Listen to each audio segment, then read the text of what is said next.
Today I'm back in South Wales with my friend and team member Dan Almeida. Today we're visiting his Buy Refurbish Refinance project to take a look at the refurb and then discuss the lessons that he's learned in property over the last few years. So I guess to start with, walk us through how this project's come about and give us a bit of background. This was actually a property that we went to source onto a client at first. So I found this coming onto about 1.5 years ago, I think. Sourced it onto a client. It came to the solicitor's attention that it was actually unregistered.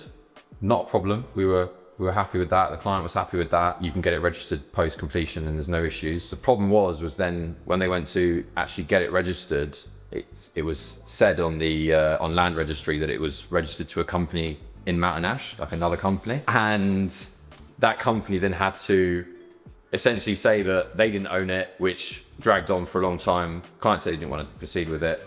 We're like, fine. So I thought I would buy it. I ended up buying it, seeing it through after about 1 year or so of going through land reg and the issues with that. Took a while. Now we're here about 2 or 3 weeks from renovation being complete. So yeah, which I think it just shows credibility of what we're able to find or what you were able to find in terms of source deals. Like at the end of the day, we're trusting them enough that if someone else won't buy them, that you'll buy them. And I think you've picked up a really great house here as well. So this is 3 beds. 3-bed terrace, mid-terrace, nice big garden out the back, a good sized kitchen, living room. There was loads of things that I really liked about it. The road's a good road, there's some strong comparables around. Even though there was a bit of a long wait with it, I thought long term, it was a really good investment. Potentially scoped to put a driveway at the back of the rear lane access. So yeah, there's loads of things that I liked about it. All right, let's take a look through. So this is obviously, goes without saying, living room. Yeah, this is the living room. Not a lot's, well, nothing's changed in here in terms of layout. It's just had a full skim woodwork. Radiators are still the same radiators as they were. They're actually fine. The windows are the same. They're staying as they are. So we had a new consumer unit put in up here, full rewire, wide smokes and stuff like that. It's looking really fresh, like got the skirting going on, the arcs are going on, and it's just starting to really come together a lot. Yeah, that's right. Yeah. I'm liking the way it's looking at the moment. And the kitchen's gone in. This is meant to be green, meant to be sage green. I'm actually really happy with the color anyway. There's a bit of a mix up with the builders in terms of what color it should have been. Yeah. Big slap on the wrist. Yeah, big slap on the wrist for the builders for that one. But no, it turned out really well. Gone for the black finish on the handles, the extractor. I went for a slightly nicer sink as well. It was just like a pet peeve of mine that the rental sinks that go in are like the sort of tinny ones. It's probably going to make no difference whatsoever to like the refinance value or anything like that. I just like the way it looked with the black finishes on the handles. And I think it sort of lifts the kitchen a little bit more, makes the kitchen look a little bit more premium, which hopefully will get a premium tenant in place as well, which is the goal. Sometimes how you set it up and how someone moves into it defines how they might look after it. Or at least you hope that. Yeah, hope so, yeah. And if within budget you can price those kind of features in, then I think it's a good thing to do. Yeah, there was quite a bit damp in here as well. So we had damp across the back wall and at the front entrance actually as well, and around here. And there was a leaking pipe here. So there's a few issues we had to sort out. Those have all been sorted. So tanked, rendered, to prevent any more moisture coming in. Pipe's been sorted. But yeah, I think it's a pretty good space. You've got a space for your fridge here. So the plug socket's there for the fridge. And you'll have a little storeroom here with a door in it. Going back to the damp. Yeah. How many, let's say in your history of property investing, how many houses do you reckon you've viewed ballpark? With damp? Or in general to start with? I was going to say 50%, maybe higher. In the valleys. Yeah. So there's generally there's small amounts of damp, I'd say. There's very few without little bits of damp. How many views you done? 200? Yeah, maybe more. 200, yeah. So say you've done 200, there's probably 100 of which had damp. Yeah. So it's extremely common. Yeah, exactly. And it wasn't something that put me off. I knew it's something that could be solved. It's just about getting the right people in place and making sure it's done properly. There is ways of doing it the non-proper way, which can cause you problems later on down the line. So yeah, just make sure it's dealt with properly. I think with these houses, they're so old that at some point they're going to have this work done. So at some point, if you don't do the damp works, it's going to happen. So if you're buying a property, it shows signs of it, I wouldn't be too panicked by that because it just probably hasn't had the damp works done. That's right. And what you're doing is you're rectifying that, which should protect you. Yeah, exactly. Foolproof you for the future. Yeah. It's pretty common. Obviously, it's pouring rain right now. Rains and moisture is just generally around in the valleys. So, and because they're stone built on slopes like this one is, the water runs down the hill hits the side of the house, generally this wall here for this one, and hits and goes up the wall, which creates the damp. But no, again, looking really clean. I really like the kitchen. I feel like the accidental white kitchen. It's good. Yeah, really happy with it. And then go into the bathroom at the back here. New boiler in the corner. Gonna have a crystal black glass shower screen here, tile around the side here, toilet over there. That toilet was actually the other way, which is why it's got the bend on it. It was facing this way, right up against here. Originally, this boiler wasn't boxed in. We've decided to box it in to make it neater and cover it. Yeah, which would look nicer. But because the toilet was that way, it meant that you would essentially just be facing right up against this. So I decided to turn the toilet and sort of face it into the bathroom. Nice. And I noticed there's a nice view from the bath out to the garden. Exactly. We're gonna have to put some fogging acrylic or something on this. Not acrylic, the film. But it's because this originally wasn't the bath. Well, it wasn't the full bathroom. It was a toilet only. So this was a utility room with a toilet. Quite unusual because most of the valleys have their bathroom down here, but this is originally a 2-bed with the bathroom upstairs. I see. So we've actually taken it the other direction and taken it to have the bathroom down here. Great. Yeah. Good. Well, let's go and have a look at the bedrooms, talking of them.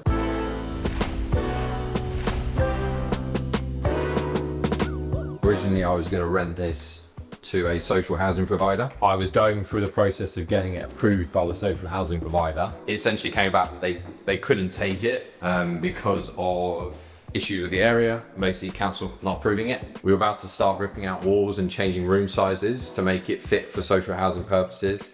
Luckily didn't because they refused it, so it's gone to standard buy-to-let now. Now that's happened, how do you feel about having it as a buy-to-let versus social housing? Yeah, I feel good. It wasn't meant to be. Yeah. That was my attitude towards it. Yes. I wanted to go down social housing route because of the security of a 5-year contract. It's sort of a repairing lease, but sort of not. You know, they'll deal with sort of damages and stuff, but you still have to maintain the property, obviously.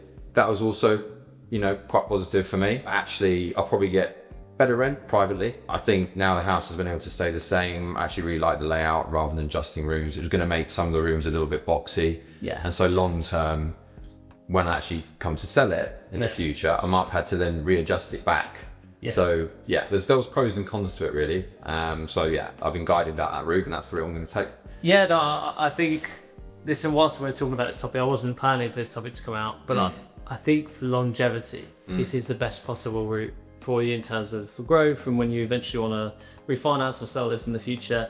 The social housing buzzword, which we've covered on this channel, like there's real pros and there's real cons that I actually had started to really see. So I get to pull back the curtain behind a lot of deals. I'm starting to see a ton of problems. Particularly one, actually, I won't mention the person's name, who is known in property. He has a few that are rented out to social housing. He had done the whole HMO and refurbished it with that in mind, giving it to one of the main providers. This is in the northwest, not in Wales. And they'd given him a 5-year lease, and a year in, they gave it all back and said that I can't remember the reasons behind. I'll admit to that, but they said that here's the keys back. We're cutting out of the contract. Oh, interesting. You just don't have a leg to stand on that point. If they want to leave the contract, you can try to pursue them, but people just say, I'm going to stand on. So I think also there's a lot of times in which it seems like amazing, but the reality of some of them are taken or given back to trash with windows broken and stuff. Sometimes they leave the contracts early. I think it's been a good move. I think so. I was given plenty of warnings from people who I know have done it before, in terms of what you can expect from the particular provider that I was speaking to and the problems you can have. So I was going with my eyes open. I didn't know of stories where they just cut the lease short. I probably should have spoken to you before. But, no, officially come out. Oh, really? Fair enough. Yeah. So at that point, I was pretty certain that it's a fixed 5-year contract, and that's it, you know. But yeah, no, I'm happy it didn't go down the route. Yeah, I only learned those things this week, so it's like I'm telling you as I've sort of. I need to follow up as to why. Yeah, it'd be interesting to know why. The master bedroom in here. Yeah, I was going to say that room was good size. Good size, yeah, exactly. Yeah. I mean, it's a very standard layout, right? For the 3-bed terrace in the area, you generally just get slightly larger ones and slightly smaller ones. This is on the larger side, so you're about 85 square meters. Yeah. Which is decent. You know, you sort of range from about 70 up to 100 around here. So you're bang in the middle. means the master's a good size. You got space for a chest of drawers and wardrobe. Kids' room across there. That was a nice, good second room spare. So yeah, I'm happy with it. They're able to save the windows. Save the windows, yeah, use the old windows. They probably will need changing at some point. I'm not going to do that now. They work fine. They are a bit dated, but they'll give me probably another few years at least. Yeah.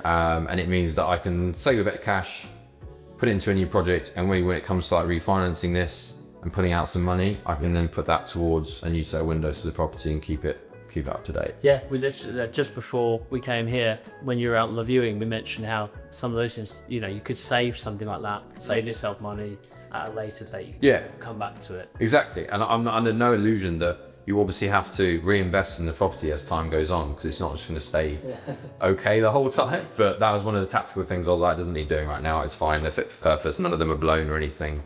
So yeah. There isn't too much to say. Like, they're looking really good. Yeah. Really, what I guess you'd be kept up to date by the builders. What's left to be done? As you can see, the woodwork's been put in.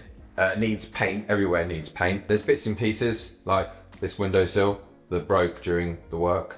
So we need a new windowsill in there. The banisters, so there's a few spindles missing on them. Height-wise, it's fine, it's compliant for rental standards. And then the garden needs another spruce. So they gave it a rip out first of all, and then they'll do another, and then some new fencing in. But yeah, we're not too far off. Yeah. Nice. Okay, good. And I guess now's a good time, I think, is to talk about, I would say, in your experience of obviously sourcing a lot of properties, but now and buying this one for yourself. Like, what are the main lessons that you've learned from going out on lots of views, on whatever it is? I think the biggest lesson is how much time it takes to actually get to know the areas, the numbers, the refurb costs, just really knowing your craft, if you like. So I think when I first started out looking at properties, I thought, oh, it would take a bit of time, but I'll find one fairly quick. It can't be that difficult. Yeah.